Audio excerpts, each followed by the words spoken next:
Hello दोस्तों, नमस्कार। स्वागत है आपका हमारे YouTube channel Uttarakhand GK very जी ट्रिक्स में। और आज की इस वीडियो में हम बात करेंगे हिंदी टेस्ट सीरीज पार्ट 5 के बारे में, जो कि आपके उत्तराखंड के सभी एग्जाम्स वीडियो वीपीडीओ सहित 854 पदों, कनिष्ठ सहायक के 746 पदों तथा आगामी समय में दोस्तों जो उत्तराखंड सब इंस्पेक्टर और पटवारी की भर्ती आने वाली है, उसके लिए काफ़ी महत्वपूर्ण हमारी ये सीरीज है। क्योंकि एसआई में और पटवारी में हिंदी का जो लेवल है वह थोड़ा सा हाई भी रहता है और ज़्यादा क्वेश्चन हिंदी से पूछे जाते हैं।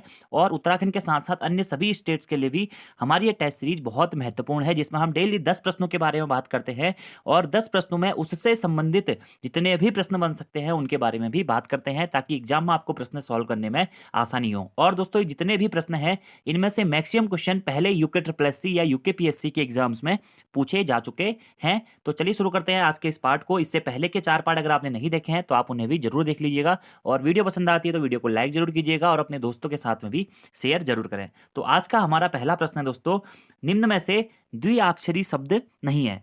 आगार, आजकल, ग्राहक या फिर गोल।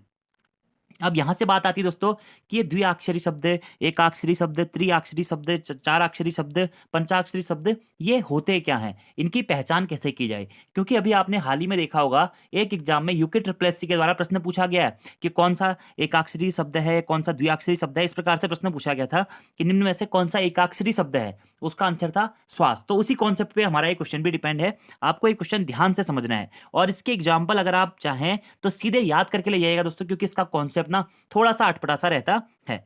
सबसे पहले बात करते हैं हम दोस्तों कि अक्षर क्या होता है। आप लोग ने पढ़ा होगा कि वर्ण और अक्षर, अक्षर वर्णों से ही मिलकर बने होते हैं। कभी कभी हम कहते हैं कि वर्ण ही अक्षर है और अक्षर ही वर्ण है, लेकिन दोस्तों इसकी जो वास्तविकता होती है वो ये होती है कि प्रत्येक वर्ण आपका अक्षर हो सकता है, प्रत्येक वर्ण आपका अक्षर हो सकता है, लेकिन प्रत्येक अक्षर वर्ण नहीं होता है। आपको मैं सबसे पहले एक एग्जांपल से समझाता हूं।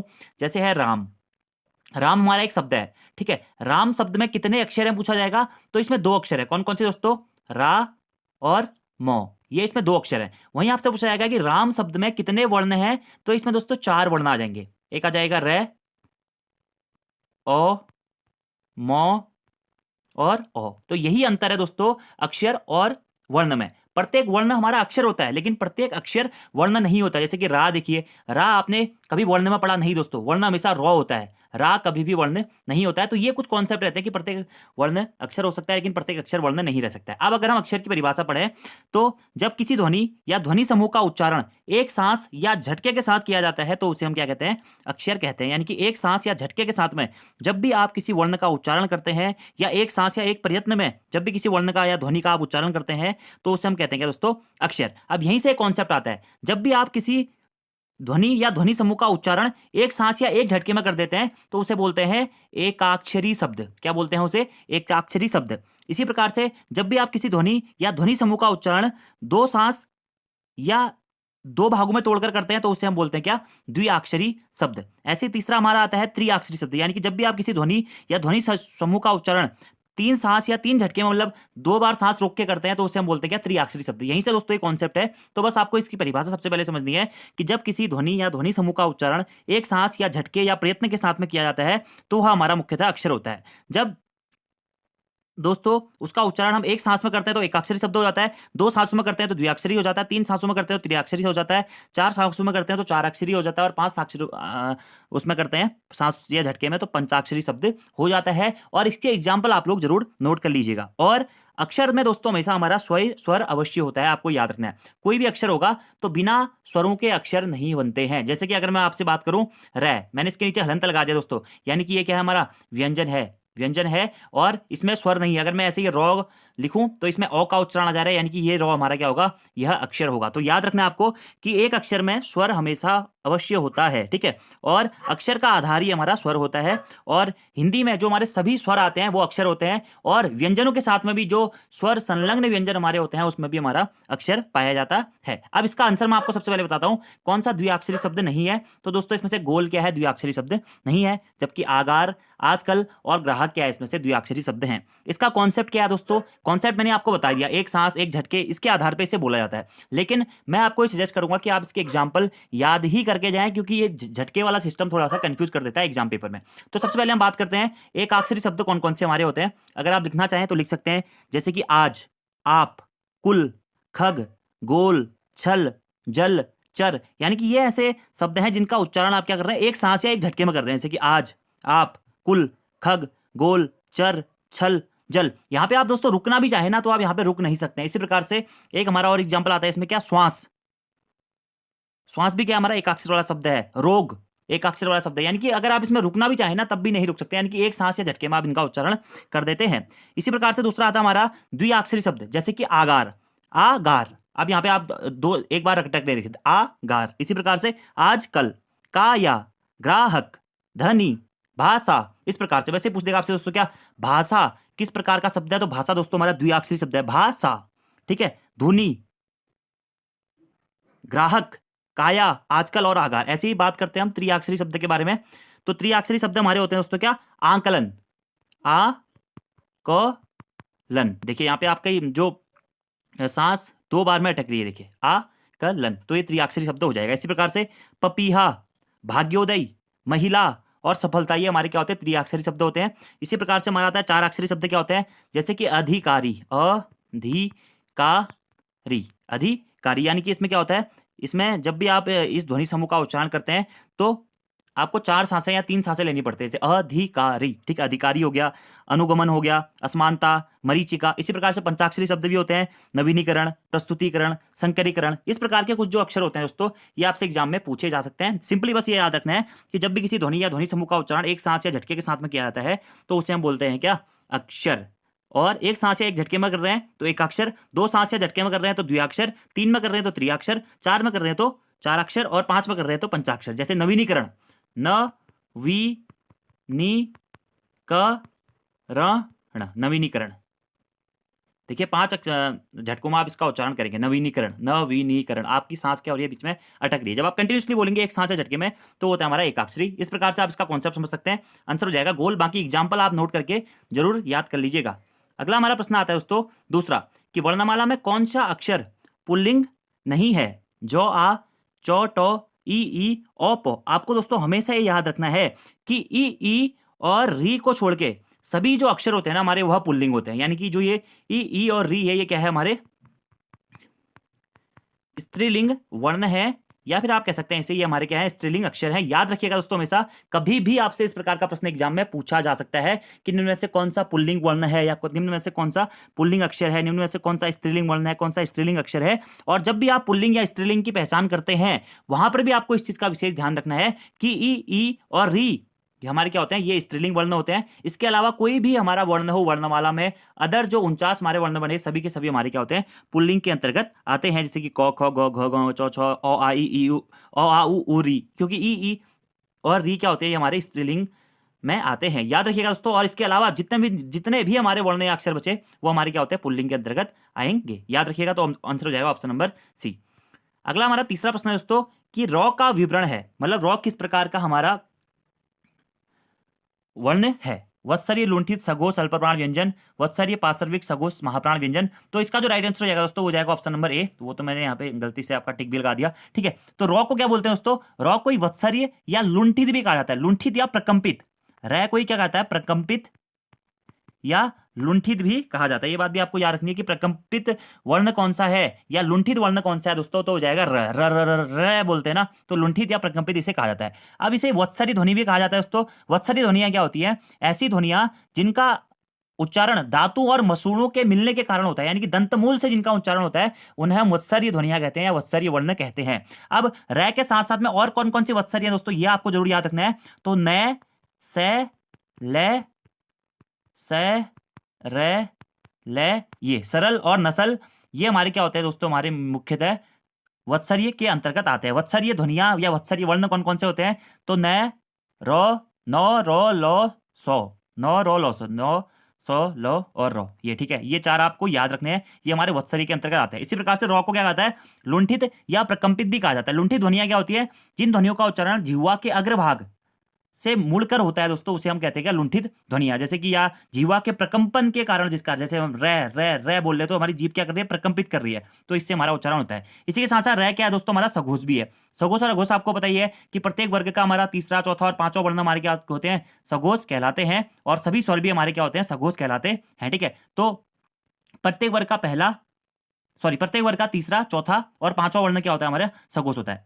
तो रे भी क्या है हमारा? सघोष है, ठीक है। इसी प्रकार से अल्पप्राण क्या होता है कि हमारे मुंह से कितनी हवा निकल रही है उसके हिसाब से पता चलता है कि अल्पप्राण है या महाप्राण है, ठीक है। यानी कि जिसमें हमारा प्राण ज्यादा लग रहा है वो महाप्राण, जिसमें कम लग रहा है वो अल्पप्राण। तो रे क्या होता है दोस्तों हमारा? यह अल्पप्राण होता है। और अल्पप्राण क्या होते हैं? प्रत्येक वर्ग का पहला, तीसरा और पांचवा वर्ण हमारे अल्पप्राण वर्ण के अंतर्गत आते हैं और सभी स्वर भी हमारे अल्पप्राण के अंतर्गत आते हैं। तो रे भी क्या है हमारा दोस्तों? अल्पप्राण व्यंजन है। इस प्रकार से आप इसे याद रख सकते हैं, ठीक है। बाकी सघोष, अघोष, अल्पप्राण, महाप्राण कैसे पहचानने हैं वो आपको पता ही होगा कि प्रत्येक वर्ग का पहला, तीसरा और पांचवा जो वर्ण होता है वह हमारा दोस्तों क्या होता है? अल्पप्राण होता है। और दूसरा और चौथा जो वर्ण होगा वह क्या होता है हमारा? महाप्राण होता है। इसी के साथ साथ सभी जो हमारे अंतस्थ व्यंजन होते हैं ये, रे, ले, व, वो सभी क्या होते हैं दोस्तों? हमारे अल्पप्राण के अंतर्गत आते हैं। और सभी जो उसमें व्यंजन होते हैं हमारे स, स, ह, वो हमारे क्या होते हैं? महाप्राण के अंतर्गत आते हैं। इस प्रकार से आपको इनको पढ़ना है। तो ऑप्शन हो जाएगा ऑप्शन नंबर ए। तो इस प्रकार के प्रश्न दोस्तों ना आपसे रे के बारे में ही नहीं अदर भी पूछे जा सकते हैं। सपोज दैट यहाँ पे पूछ देगा कि 100 का विवरण किस प्रकार से है, वो का विवरण किस प्रकार से है, जो का विवरण किस प्रकार से है। तो ये आपको जरूर ध्यान रखना है। अगर आपका कॉन्सेप्ट क्लियर है तभी आप इस प्रकार के प्रश्नों को कर सकते हैं, ठीक है। आगे बात करते हैं। और दंतोष्ठ ध्वनियां क्या क्या होती हैं? ये फेवरेट क्वेश्चन है आयोग का। तो वो और फो हमारी दंतोष्ठ ध्वनियां होती हैं। अगला हमारा प्रश्न है चौथा कि प्रधानमंत्री के भाषण की श्रुति लिपि उसने उसी समय ले ली। इस वाक्य में दोस्तों आपको ये अशुद्धि पहचाननी है कि श्रुति लिपि वो सही वर्ण है या इसमें से कौन सा आएगा, यानी कि वर्तनी शुद्धि का ये प्रश्न है।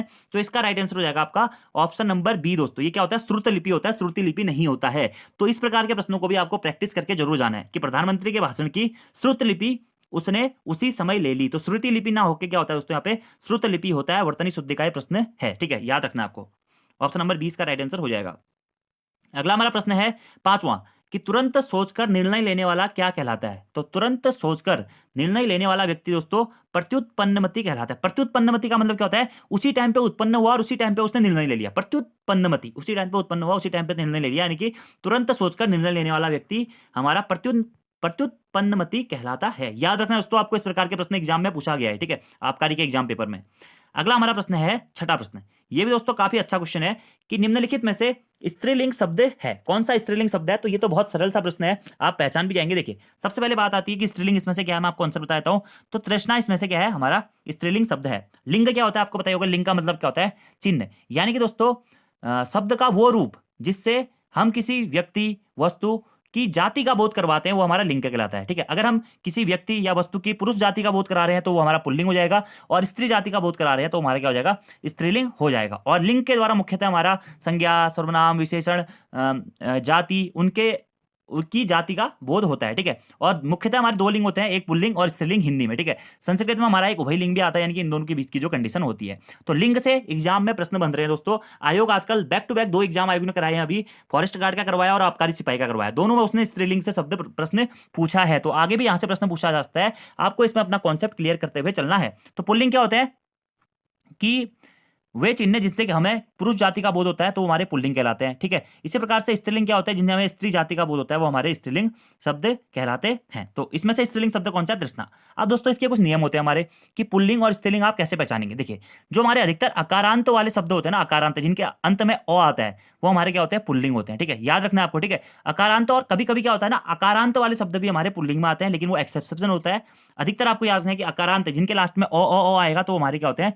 पुल्लिंग शब्द होते हैं। अब आप यहाँ पे देखिए द्विज, जो ओ का उच्चारण हो रहा है लास्ट में, युगावतार ओ, शिष्टाचार ओ रो ओ, ठीक है। तो इन तीनों में क्या है दोस्तों? हमारे ये तीनों क्या है? पुल्लिंग है। और तृष्णा में क्या हो रहा है? आकारांत, आकारांत शब्द है हमारा क्या? तृष्णा। और आकारांत शब्द क्या होते हैं? हमारे स्त्रीलिंग होते हैं, आपको याद रखना है। तो ऐसे करके आप इस प्रश्न को आसानी से समझ सकते थे कि तृष्णा, आ का उच्चारण हो रहा है लास्ट में, तो ये क्या हो रहा है? हमारा स्त्रीलिंग शब्द है। इस प्रकार की जैसे कि लता, रमा, ममता, तृष्णा,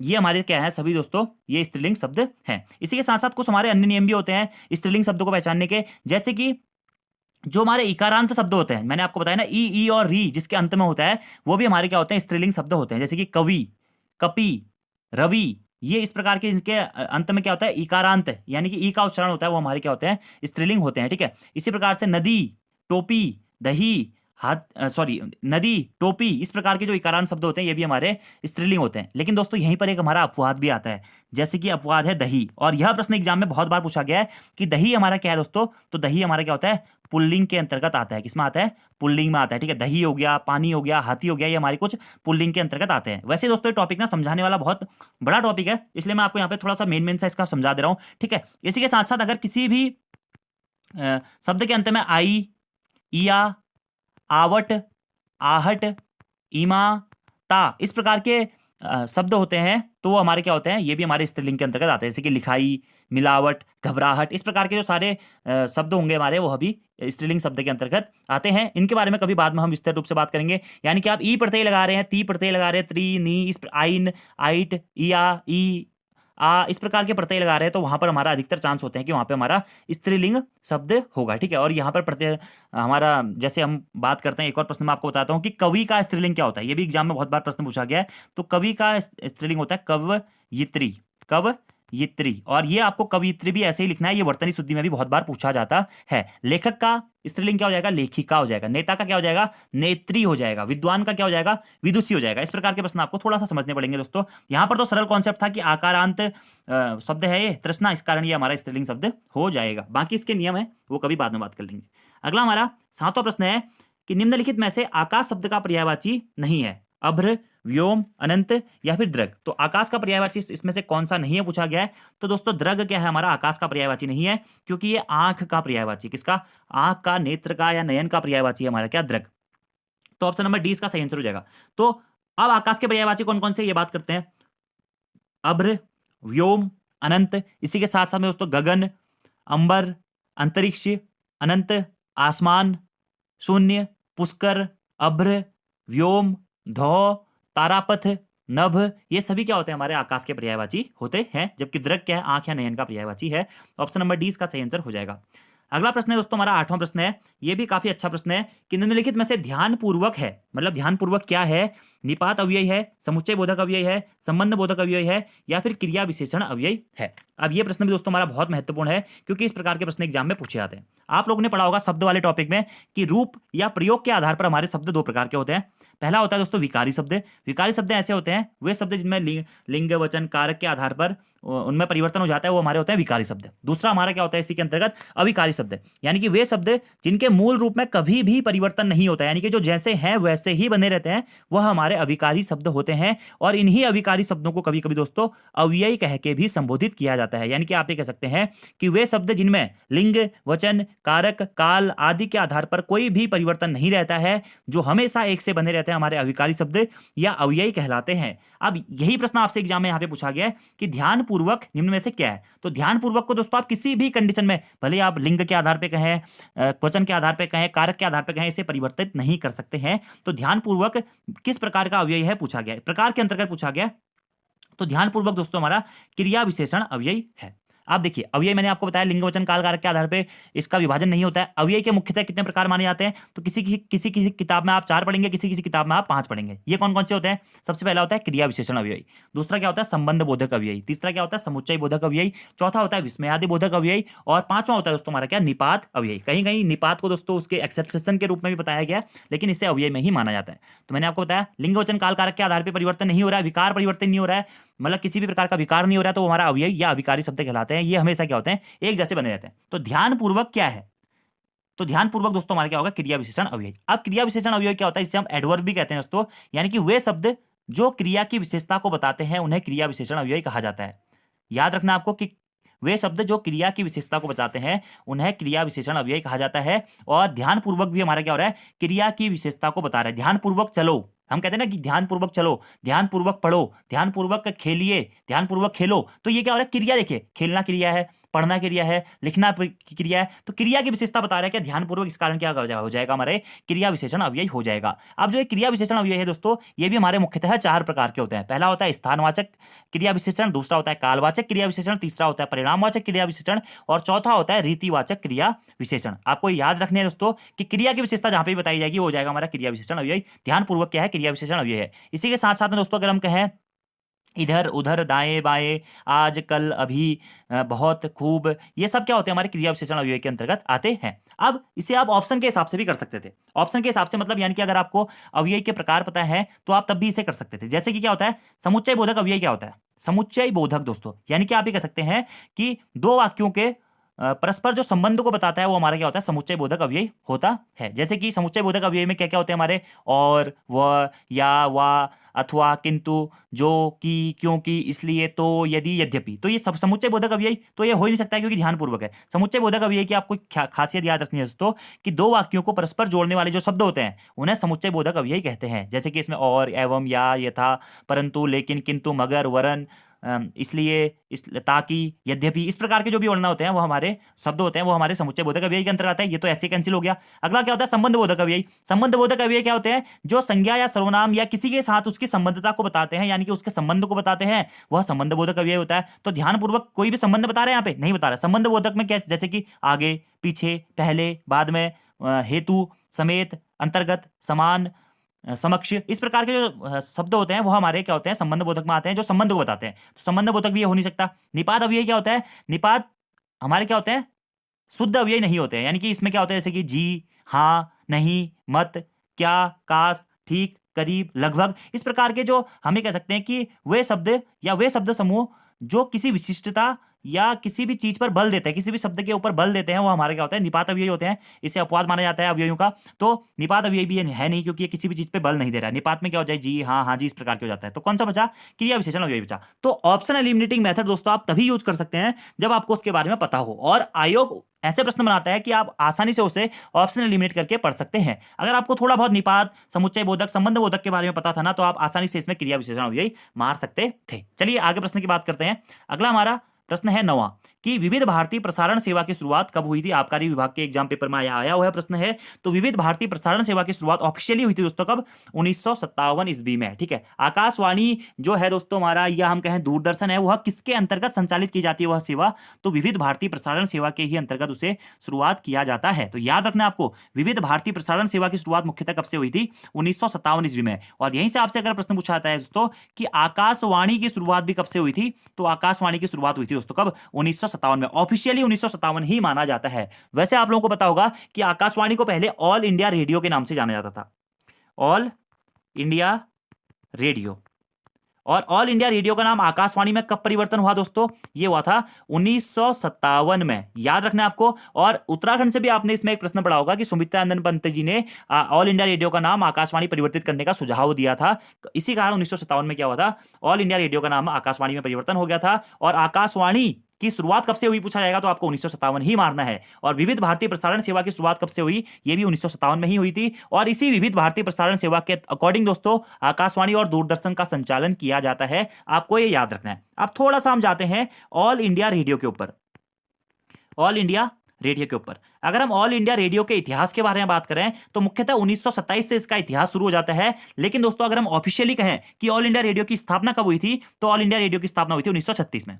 शुरुआत हमेशा मतलब 1927 से शुरू मानी जाती है, लेकिन स्थापना के संदर्भ में पूछेगा तो 1936 आपको सही करना पड़ेगा कि ऑल इंडिया रेडियो की शुरुआत स्थापना कब हुई या शुरुआत कब से हुई, तो 1936 में। और इतिहास स्टार्टिंग में अगर पूछा जाता है कि ऑल इंडिया रेडियो या मतलब भारत में जो हमारा दूरदर्शन सेवा है इसकी मुख्यतः स्टार्टिंग शुरुआत कहां से हुई थी, तो तब 1927 ऑप्शन में आ सकता है। ठीक है। तो ऑल इंडिया रेडियो की स्थापना पूछेगा तो 1936। और ऑल इंडिया रेडियो का मुख्यालय कहां स्थित है दोस्तों, दिल्ली में स्थित है। या हम कहें आकाशवाणी केंद्र हमारा कहां स्थित है, दिल्ली में स्थित है। या यहीं से एक और प्रश्न आता है कि भारतीय दूरदर्शन केंद्र कहां स्थित है, तो भारतीय दूरदर्शन केंद्र भी हमारा दिल्ली में ही स्थित है। याद रखना है आपको। ठीक है। और यहीं से एक प्रश्न हमारा आ गया 1957 में विविध भारतीय प्रसारण सेवा की शुरुआत हुई और आकाशवाणी की शुरुआत भी 1957 से ही मानी जाती है। और दूरदर्शन की शुरुआत कब से हुई पूछा जाएगा, तो दूरदर्शन की शुरुआत मानी जाती है 1976 से। और कहीं कहीं किताबों में इसे आप 1975 भी देखेंगे, लेकिन अधिकतर किताबों में 1976 इसका आंसर आपको मिलेगा। इतने प्रश्न आपको विविध भारतीय प्रसारण सेवा से याद रखने हैं दोस्तों। ठीक है। और ये कौन सा टॉपिक बता आपको, ये हमारा जनसंचार वाला टॉपिक के अंतर्गत ये आता है। ठीक है। जनसंचार में जो हमारा रेडियो वाला माध्यम है या टेलीविजन माध्यम है, जनसंचार का जो माध्यम है आधुनिक जनसंचार माध्यम के अंतर्गत हमारा टॉपिक है, इसलिए एग्जाम में भी पूछा गया था। और आज का हमारा दोस्तों लास्ट क्वेश्चन है कि दाज्यू किसकी रचना है। काफी प्रसिद्ध रचना है दाज्यू भी दोस्तों, और ये है दोस्तों शेखर जोशी जी की रचना। ठीक है। और शेखर जोशी जी से ही एक बार एग्जाम में प्रश्न पूछ दिया गया था कि इनमें से कौन से रचनाकार का संबंध उत्तराखंड से है, तो शेखर जोशी जी का संबंध उत्तराखंड से ही है। और मुख्यतः दोस्तों इनका जन्म हुआ था 1932 में, कहां पे, अल्मोड़ा के औलिया नामक गांव में, ठीक है। तो अल्मोड़ा के औलिया नामक गांव में जन्म हुआ था किसका, शेखर जोशी जी का, कब, 1932 में। इनकी प्रारंभिक शिक्षा अजमेर में हुई थी और देहरादून में भी इनकी कुछ समय तक शिक्षा रही थी, ठीक है। इन्हें एक प्रसिद्ध कथा लेखक या एक कहानी लेखक के रूप में भी जाना जाता है। और मुख्यतः दोस्तों इन्हें कथा लेखन को दायित्वपूर्ण कार्य मानने वाले सुपरिचित कथाकार के रूप में भी जाना जाता है। तो अगर आपसे प्रश्न पूछा जाता है कथा लेखन को दायित्वपूर्ण कर्म मानने वाले सुपरिचित कथाकार कौन है, तो वो हमारे शेखर जोशी जी ही हैं। अब इनकी रचना है क्या दोस्तों, दाजू। काफी महत्वपूर्ण दोस्तों ये इनकी रचना है, क्योंकि इसी दाजू रचना हेतु दोस्तों बाल फिल्म सोसाइटी द्वारा फिल्म का निर्माण भी किया गया है, ठीक है। और इस दाजू का मुख्य पात्र कौन है दोस्तों, तो वह है मदन और जगदीश बाबू, ठीक है। मदन और जगदीश बाबू इसके मुख्य पात्र के रूप में माने जाते हैं। तो चलिए शेखर जोशी जी के कुछ महत्वपूर्ण जो रचनाएं हैं उसके बारे में बात कर लेते हैं। एक तो दाजू एग्जाम में पूछा गया, इसी के साथ साथ बहुत महत्वपूर्ण है कोसी का घटवार। आपने एग्जाम पढ़ा भी होगा दोस्तों जब आप स्कूल टाइम पे थे, कोसी का घटवार किसकी रचना है, शेखर जोशी जी की ही रचना है। इसी के साथ साथ में बदबू, दाजू, मेंटल, साथ के लोग, नौरंगी बीमार है, याद रखना दोस्तों नौरंगी बीमार है भी किसकी है, शेखर जोशी जी की है। मेरा पहाड़ ये भी शेखर जोशी जी की है। बच्चों का सपना ये भी शेखर जोशी की रचना है। प्रतिनिधि कहानियां ये भी दोस्तों शेखर जोशी जी की ही रचना है। इनके कुछ अन्य रचनाएं भी हैं, जैसे कि निराला के प्रति, द्विज, अंकित, ये इनके कुछ अन्य रचनाएं हैं, ठीक है। और इन्हें दोस्तों सन 1997 में महावीर प्रसाद द्विवेदी अवार्ड से भी सम्मानित किया गया था। महावीर प्रसाद द्विवेदी अवार्ड से भी इन्हें सम्मानित किया गया था, ठीक है। और कोसी का घटवार इनकी एक प्रसिद्ध कहानी है, जो कि किस पत्रिका में प्रकाशित हुई थी, प्रश्न पूछा जाता है। तो कोसी का घटवार जो इनकी रचना है वह कल्पना नामक पत्रिका में प्रकाशित हुई थी। याद रखना है दोस्तों आपको, ये प्रश्न भी काफी महत्वपूर्ण है, ठीक है। 1987 में दोस्तों, ठीक है, अभी मैंने शायद वो गलत बोल दिया था, 1997 नहीं होगा, 1987 में इन्हें क्या मिला था, महावीर प्रसाद द्विवेदी पुरस्कार से सम्मानित किया गया था। और 1995 में इन्हें साहित्य भूषण पुरस्कार से भी सम्मानित किया गया था। और शेखर जोशी जी की अधिकतर जो कहानियां हैं वह नई कहानी आंदोलन के प्रगतिशील पक्ष का भी प्रतिनिधित्व करती हैं, ऐसा कहा जाता है शेखर जोशी जी के बारे में। तो कुछ रचनाएं इनकी इंपोर्टेंट है, जैसे कि दाजी हो गया, कोसी का घटवार हो गया, बदबू, साथ के लोग, हलवाहा, नौरंगी बीमार है, मेरा पहाड़, नीला के प्रति, द्विज, अंकित, ये इनकी कुछ अन्य रचनाएं हैं। इतना आपको याद रखना है। तो ये थे दोस्तों आपके आज के 10 क्वेश्चन। और आज का आपका होमवर्क का क्वेश्चन है कि वह मनुष्य नहीं देवता है, इस वाक्य में वह है क्या है, पुरुषवाचक सर्वनाम है, निश्चयवाचक सर्वनाम है, निजवाचक सर्वनाम है, या फिर संबंधबोधक सर्वनाम है। इसका आंसर आपको कमेंट बॉक्स में देना है। और आपको ये वीडियो दोस्तों कैसी लगी आप कमेंट बॉक्स में जरूर बताइएगा। मैं दोस्तों यहां पर आपके लिए ना थोड़ा सा हार्ड टाइप के क्वेश्चन लेके आ रहा हूं, जो कि यूके ट्रिपल से भी पूछ रहा है, ठीक है। और हिंदी एक ऐसा टॉपिक है कि हम चीजों को ज्यादा लिंक नहीं कर सकते हैं, क्योंकि उत्तराखंड दोस्तों ऐसा है ना, मैं कोई भी टॉपिक उठाता हूं, कोई भी राजा उठाता हूं, तो उस राजा के बारे में आपको सब कुछ बता देता हूं। लेकिन हिंदी में अगर मैं आपको पुल्लिंग या स्त्रीलिंग समझाऊं, अगर उससे डिटेल में अगर मैं आपको उसके नियम समझाऊं ना, तो एक घंटे का लेक्चर तो पुल्लिंग और 1 घंटे का स्त्रीलिंग के ऊपर बनता है। तो मैं यहां पर उतनी चीजें आपको डिक्टेट नहीं कर सकता हूं एक साथ, लेकिन थोड़ा थोड़ा करके मैं आपको चीजें देने की कोशिश करूंगा। और वीडियो अगर दोस्तों पसंद आती है तो वीडियो को आपको शेयर जरूर करना है। आप लोग कहते तो हमेशा है कि सर हिंदी की वीडियोज बनाइए, हिंदी की भी पोस्टमार्टम क्लास लाइए, लेकिन फिर वही है कि वीडियो देखने वाले होते हैं नहीं, तो मोटिवेशन नहीं मिलता दोस्तों, ठीक है। तो वीडियो को अगर पसंद आती है तो शेयर जरूर करना है, और जितनी भी चीजें बताई जा रही है उनको नोट जरूर कीजिएगा दोस्तों। कहीं ना कहीं कभी ना कभी आपकी ये चीजें काम जरूर आएंगी। तो आज की इस वीडियो में इतना ही दोस्तों। Thank you, thanks for watching this video, see you next time. मिलते हैं अपनी नेक्स्ट वीडियो में एक नेक्स्ट पार्ट के साथ। धन्यवाद।